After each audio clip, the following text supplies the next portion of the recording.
Telecafé presenta Una luz en el sendero. Una palabra de esperanza para un mundo necesitado de amor. Una luz en el sendero. Un cara a cara para vivir e iluminar la oscuridad de la vida de aquellos que amamos. Permíteme orar contigo. Presenta y dirige el Padre Pacho. Bienvenidos a nuestro programa Una luz en el sendero. Es un diálogo vigente con temas de actualidad que nos permiten a nosotros construir un proyecto de vida acompañados con el poder y la fuerza de Dios. Hoy quiero invitarlos para este segundo momento de un programa que hemos querido llamar La salud mental en tiempos de pandemia. Nuevamente hemos invitado al doctor Julián Eduardo Grisales Vallejo, psicólogo, y trabaja en desarrollo de perfiles, pruebas psicotécnicas, atención al riesgo psicosocial. Y en este tema del riesgo psicosocial lo hemos querido invitar precisamente porque creemos que ante esta realidad que vivimos hoy de pandemia del coronavirus, pues tenemos que cuidar nuestra salud física, somática, pero ante todo nuestra salud mental y también nuestra salud espiritual, que son fundamentales para tener un equilibrio en nuestra vida, en nuestra realidad existencial. Muchas gracias por acompañarnos, doctor Julián. Padre, muchísimas gracias a todos los televidentes por recibirnos hoy en sus hogares. Gracias por continuar con este programa tan importante para la salud de los risaraldenses. ¿Cómo pudiéramos enganchar para aquellas personas que estuvieron hace una semana con nosotros y que de alguna manera puedan entrar en esta realidad de la salud mental en tiempos de pandemia? Bien, padre, la semana pasada mencionamos precisamente todos los desórdenes mentales y emocionales que se han presentado y que se han estudiado por parte de las grandes universidades, no solo de nuestro país, sino del mundo, y muchos institutos, la Organización Mundial de la Salud, respecto de los impactos que han venido teniendo, digamos, el encierro y este coronavirus sobre esa salud mental. Impactos como, por ejemplo, una creciente ansiedad, una creciente depresión en las personas, estrés, irritabilidad, violencia intrafamiliar y otra gran cantidad de situaciones que vienen, digámoslo así, deteriorando la calidad de vida individual, familiar y social. Nuestra sociedad en este momento, los altos índices que muestran estos estudios nos dejan visionar que es una sociedad bastante enferma, llamémoslo así. Y hablábamos precisamente la semana pasada que en nuestros países, especialmente en Latinoamérica, por lo menos entre el 80 y el 85% de las enfermedades o los problemas emocionales y mentales no son tratados adecuadamente. Que en los países en desarrollo hay un buen trato, es decir, cifra contraria, digamos un 80% de las personas se trata psiquiátrica o psicológicamente. Entonces el llamado es precisamente a volvernos conscientes y tratar de identificarnos con la salud mental en tiempos de pandemia que ha acrecentado estas problemáticas, mirar de pronto nosotros qué estamos sintiendo, qué nos está pasando a nuestro interior de nuestro pensamiento y nuestro comportamiento y tratar entonces de actuar en consecuencia para mejorar esa salud individual, familiar y social. Se estima, Julián, que cuanto peor sean los casos del COVID-19, más relevantes son las afectaciones emocionales y mentales de los sobrevivientes, lo que se convierte en un elemento importante para diagnosticar y tratar todas estas emociones. Sí, es correcto. Las personas que han pasado, digamos, por la enfermedad y especialmente en los casos más graves, hay algo pues muy curioso que mucha gente de pronto no sabe, excepto los que hemos estado muy cercanos al tema del coronavirus y que hemos tenido familiares intubados pues, en las UCIs, y es que la persona entra, digamos, en su etapa física de enfermedad, casi que uno no se da ni siquiera cuenta en qué momento empieza a fallar la respiración, solamente, digamos, con el monitoreo que uno hace permanentemente, digamos, de los niveles de saturación de oxígeno, se da cuenta realmente que los niveles están muy bajitos, y cuando la persona va por urgencias, y le miden los gases arteriales y se dan cuenta que está muy por debajo de los niveles esperados, pues la persona en ese momento pues sí se siente incómoda, se siente mal, y cuando menos se acuerda es que usted tiene que pasar a UCI, pasa con una careta que es traumática porque es una careta muy a presión que pues obviamente lacera un poco el rostro, la cabeza, y que tiene que estar ahí pegada todo el tiempo tratando de oxigenar. Y cuando la respuesta no es la mejor, entonces pues esa persona obviamente toca sedarla, intubarla, y esa persona, digámoslo así, queda desconectada por lo menos semana y media, 2 semanas, en la que no se da cuenta absolutamente de nada. Y cuando la persona despierta, y estas son las situaciones que pasan precisamente con la mente, la persona en el momento que despierta se pregunta, venga, pero ¿y por qué no me han atendido ahorita? ¿O qué pasó? Hace de cuenta como que hubieran pasado solamente minutos u horas en la atención. Y cuando uno ya le empieza pues, a contar que han pasado como 15 días, que ha estado entubado boca abajo, pues la sensación obviamente es de angustia. Dice, ¿cómo que yo he pasado por esto? Y que adicionalmente pues los médicos realmente que son nuestros héroes, y muchas gracias a todo el personal médico, enfermeras, etcétera, que ellos mismos refieren que es un milagro que una persona salga de una condición de estas de la UCI, pues obviamente la extubación y todo eso causa unas molestias, y volver a retomar la persona su vida normal, casi que le toca volver a aprender a caminar porque los músculos quedan atrofiados porque no han tenido casi movimiento durante ese tiempo. Entonces es muy traumático. Si usted normalmente se ha valido por sí mismo y en un momento determinado usted se encuentra como en una indefensión, usted dice, pero ¿y qué pasó conmigo? Una pausa en su momento. Muchos obviamente refieren que en el momento que estuvieron aparentemente, que creen que durmieron una noche, pues cuentan muchos sueños y muchas anécdotas de visiones y cosas que tuvieron, pero especialmente en el momento que despiertan es muy traumático darse cuenta de esa realidad. Ese estrés postraumático que usted nos decía ahora 8 días, donde la gente le da miedo quererse volver a dormir. Es correcto, sí, normalmente cuando la gente despierta y ha sido tan difícil, tan doloroso, ¿cierto?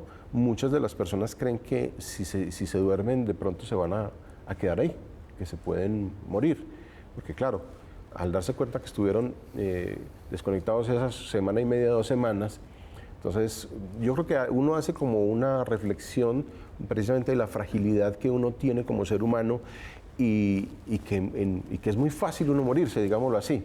Entonces en ese momento de reflexión y de análisis del yo, pues la persona genera como una resistencia y hace todo lo posible por no dormir. Entonces, obviamente, toca a partir del personal médico empezar a buscarle medicamentos para irle bajando todos esos niveles digamos, de estrés que están exacerbados. Yo en ese momento imagino que la adrenalina está al 100 y tratando como de manejar una situación de supervivencia, es decir, como si estuviera siendo atacado. Entonces, la persona está con ese estrés y yo me imagino que está como un búho, digámoslo así, con los ojos súper abiertos y con una sensación muy desagradable a nivel del tracto intestinal, que es donde normalmente se refleja mucho la ansiedad. Entonces, y adicionalmente empezar entonces también el acompañamiento psicosocial, a partir de terapia psicológica, empezar a ayudarle a hacer el reconocimiento, a hacer ese duelo, porque es un duelo propio, y que pueda empezar a dormir nuevamente. Estas personas que ya, estos héroes, que son los profesionales de la salud, los han recuperado físicamente, empieza como todo ese proceso de estrés que los ha afectado, de ese estrés que llamamos postraumático, y llegan donde el profesional de la salud mental. Usted habla como de algunos consejos útiles en torno al manejo como personal de esa salud mental, ese acompañamiento que se puede hacer tanto a este tipo de pacientes como a aquellos que no han entrado simplemente bajo esta pandemia, porque el hecho no es que en este momento solamente se van a tratar a los que han pasado por el COVID, pero me llama mucho la atención aquellos consejos útiles que usted permanentemente habla de ellos para que haya un equilibrio mental. El primero de ellos es la relajación. ¿En qué Es consiste? correcto. Bueno, la relajación, pues nuestros, digamos, copartícipes de este universo, de este mundo, los famosos orientales, ellos han desarrollado unas técnicas muy depuradas de relajación, de respiración profunda. Nosotros los occidentales hemos venido como tomando un poco esa parte y nos hemos dado cuenta que realmente esa relajación profunda y esa respiración profunda son beneficiosos para la salud. Ellos nos llevan prácticas de por lo menos de 10.000 años en el desarrollo de esas técnicas y nosotros las hemos venido tomando, digamos, más como, no tanto como a nivel clínico, sino como a nivel de prácticas como el yoga, etcétera, digamos como una moda, pero realmente está comprobado absolutamente que la meditación profunda y las técnicas de relajación ayudan muchísimo a la mejora de la salud mental. Entonces, ¿qué es la relajación y la meditación? La relajación son técnicas en las cuales uno visualiza, focaliza y con musiquita de fondo, una música pues agradable, visualiza o focaliza que empieza a relajar cada uno de los músculos, empezando por los pies, desde los dedos, y empieza a hacer una soltura, una relajación de cada uno de ellos hasta llegar a la cabeza, y a la par va haciendo respiración profunda, que no es la respiración que se hace en la parte alta de los pulmones, sino que se hace en la parte baja del vientre. Si usted no hace respiración profunda, es decir, inflando la barriguita para que oxigenen los pulmones al 100%, está comprobado que cuando hace simplemente respiración superior, es decir, en la parte alta de los pulmones, deja de oxigenar por lo menos la tercera parte de los pulmones. Y eso hace que obviamente fluya mucho oxígeno a través de la sangre al cerebro, haya mejor concentración, más tranquilidad. Recordemos que el cerebro es un gran consumidor de oxígeno y cuando no tiene buen oxígeno puede haber problemas a nivel cerebral. Entonces, ese sería el consejo, que las personas empiecen a ahondar mucho más, a investigar sobre la relajación y la respiración profunda como técnicas que ya existen y que se utilizan médicamente como terapia. Bueno, vamos después de este corte a seguir con estos consejos de Julián para tener un equilibrio y sobre todo una salud mental como lo deseamos todos. Ya regresamos. Permíteme orar contigo. Permíteme orar contigo. Otro consejo útil para la salud mental definitivamente es el ejercicio, doctor.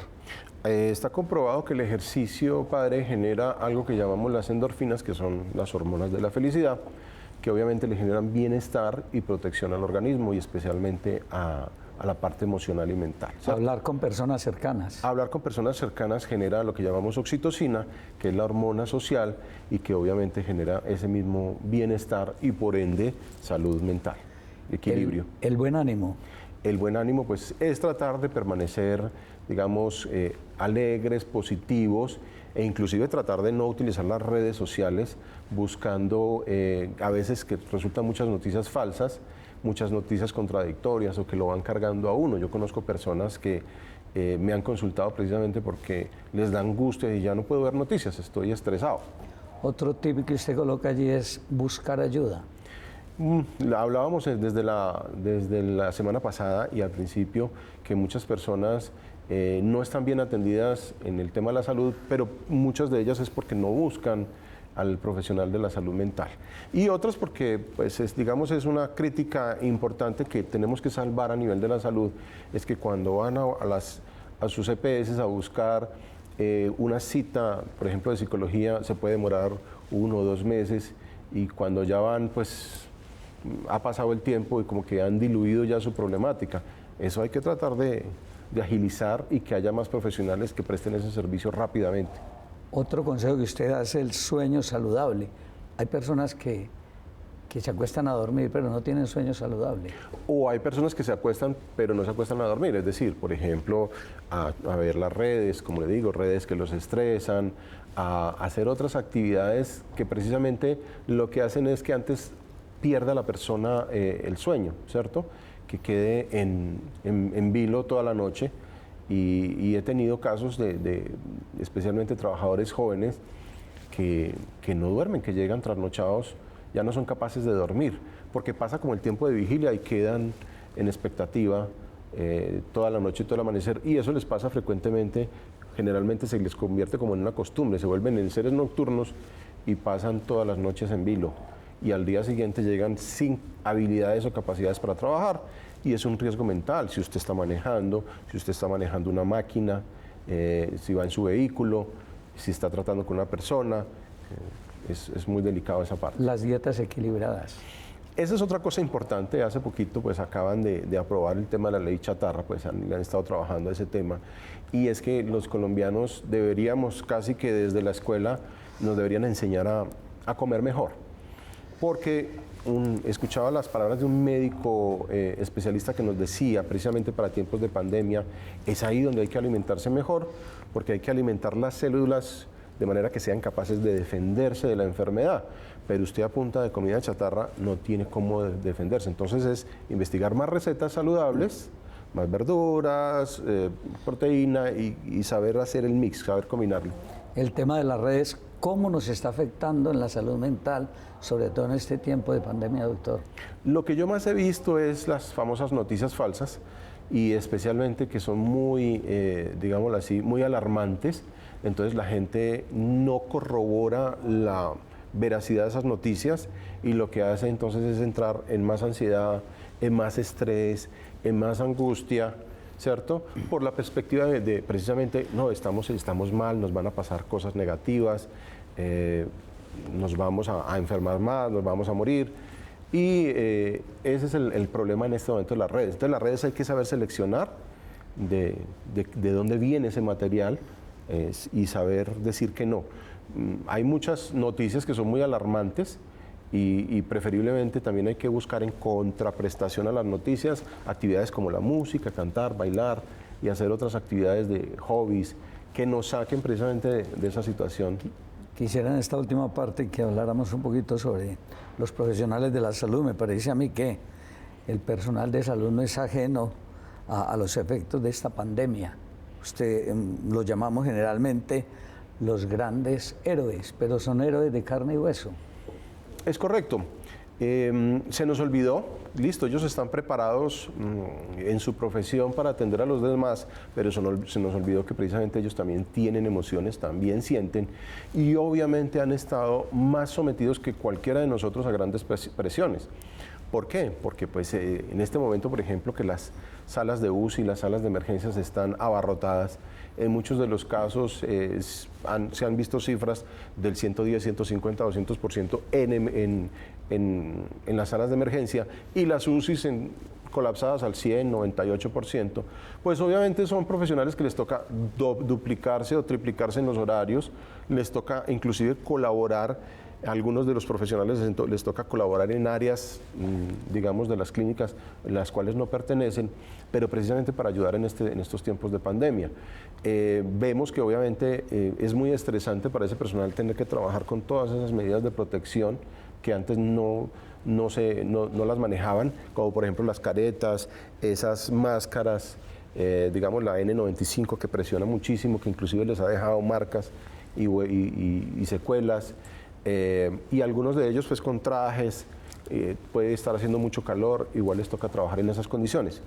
Abandonar sus hogares, digámoslo así, por tanto tiempo, o también el sentimiento de que yo puedo contagiar a mis seres queridos. Eso les ha provocado muchas dificultades a nuestros profesionales, generando en ellos obviamente altos niveles de depresión, de ansiedad, de estrés, de daño moral, como se llama digamos en el argot médico, ¿cierto? Ese temor al contagio que hay permanentemente en ellos, que los lleva a lo que usted dice que es depresión, insomnio, ansiedad, ese temor de contagiar a su familia. Me parece a mí que yo he hablado con algunos médicos y mantienen como esa ansiedad en ellos, y sobre todo también el temor a morir. El profesional de la salud también le teme a morir. Es correcto, claro, es que el profesional de la salud quiere vivir, tener una vida plena, desarrollar todas sus facultades. Yo tengo un hijo médico y precisamente vivimos esa situación con él. Él vivía con nosotros en la casa y cuando empezó el tema de pandemia, él dijo, me voy a vivir aparte, y se fue a vivir aparte precisamente para protegernos a nosotros, a los padres y en este caso al hermano menor. Entonces, pues eso genera mucho estrés, entonces ya la comunicación no es lo mismo, ya te toca todo por celular, te dejas de ver con tu hijo un mes, 2 meses, ¿cierto? Y pues todo manejarlo por las redes. Y pues para ellos es muy complejo, pues hasta que llegó por fin la vacuna, pero antes de la vacuna, pues la ansiedad que ellos tenían era muy fuerte pensar en eso. Y además también el susto del rechazo social que ellos estaban viendo que sufrían no solo en nuestro país, sino alrededor del mundo. El solo saber en las unidades residenciales o en los barrios, ese es médico, esa es enfermera, sufrieron ese rechazo social sabiendo que eran nuestros héroes y nosotros mismos, la población, rechazándolos, ellos salvando vidas y la gente señalándolos. Entonces, eso causa obviamente una sensación de mucho estrés, de mucho temor. El famoso síndrome de desgaste profesional. Es correcto, así es. Y normalmente muchos de esos médicos, pues digamos, en este momento están agotadísimos. Esa es una de las situaciones más críticas que tenemos, el personal agotado, porque es que no han podido descansar, no han podido parar. ¿Qué tipo de trastornos sufren los médicos? Está hablando usted, se presenta 35% ansiedad, 26% depresión, 13% insomnio, seguido por otros profesionales con un 38%, y ahí están las cifras que son reales. Bueno, el tema es que el personal médico, especialmente los médicos, son los que más están sufriendo el impacto. Detrás de los médicos ya vienen pues el personal de enfermería y detrás de ellos viene el resto del personal, digamos, de la salud. Pero especialmente los médicos son los que están teniendo el mayor impacto. Usted imagínese, para un médico no es fácil que se le muera un paciente, eso está absolutamente claro. Que se le muera uno, para ellos ya es difícil. Como yo le comentaba, con mi hijo médico pues lo hemos podido vivir, para él, se me murió un paciente o se nos murió un paciente esta noche, para ellos es un duelo. Entonces dígame usted, por ejemplo, un personal médico, como en muchos de los casos, ver que se les mueren 2, 3, 5, 10, 20, o como miramos las cifras en Estados Unidos, que eso eran por cientos todos los días, pues usted se imagina ese campo de batalla emocional y ellos tener que seguir de pie, tenerse que guardar las lágrimas, las emociones, los sentimientos y no poder decaer para poder atender el resto de los pacientes y tratar de no dejarlos morir. Pues obviamente estoy seguro que hay muchos impactos en muchos médicos que seguramente generaron o generan estrés postraumático para muchos de ellos. Hay unas cifras también importantes que presenta el DANE sobre la preocupación que tienen las personas por el contagio. Me parece que es bueno que tocáramos también ese tema dentro de la salud mental. Bueno, algo interesante que hizo el DANE el año pasado, como entre abril y agosto, es que hicieron, pues como ellos tienen la capacidad, hicieron un buen número de encuestas, o sea, 25.000, casi 26.000 encuestas, ya es un número muy representativo de la población, lo hicieron en 23 ciudades, y en esas encuestas encontraron precisamente, al principio, durante el encierro en la pandemia, la percepción como del 57% de las cabezas de hogar era que tenían, digamos, una buena salud, y que más o menos el 17% consideraba que tenía una excelente salud, que estaba muy bien. Pero eso lo vemos, digamos, visionado de esa manera, porque al estar tú en encierro en pandemia no tienes contacto y en ese momento estás protegido. Pero cuando ya se empiezan, digamos, como ahora, a abrir todas las posibilidades, estoy seguro que si hiciéramos la encuesta hoy, todo ha cambiado definitivamente. En pandemia había salud y en ese encierro entonces la gente también percibió, digamos, un número, si no estoy mal, la cifra era como del 16% de percepción de que no estaban tan bien de la salud. Nos queda un minuto, doctor, ¿por qué no damos un último tip para las personas que nos siguen a través de nuestro programa?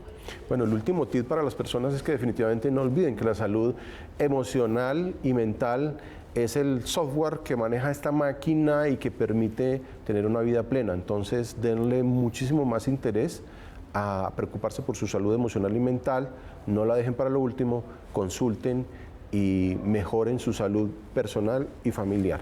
Muchas gracias. Gracias a usted por acompañarnos. Gracias, Padre. A ustedes agradecerles que nos hayan acompañado en estos 2 programas. de Una Luz en el Sendero. Invitarlos este próximo domingo a las 7 de la mañana por Telecafé La Santa Misa. Feliz noche para todos. Una luz en el sendero. Una palabra de esperanza para un mundo necesitado de amor. Una luz en el sendero. Un cara a cara para vivir e iluminar la oscuridad de la vida de aquellos que amamos. Permíteme orar contigo. Presenta y dirige el Padre Pacho.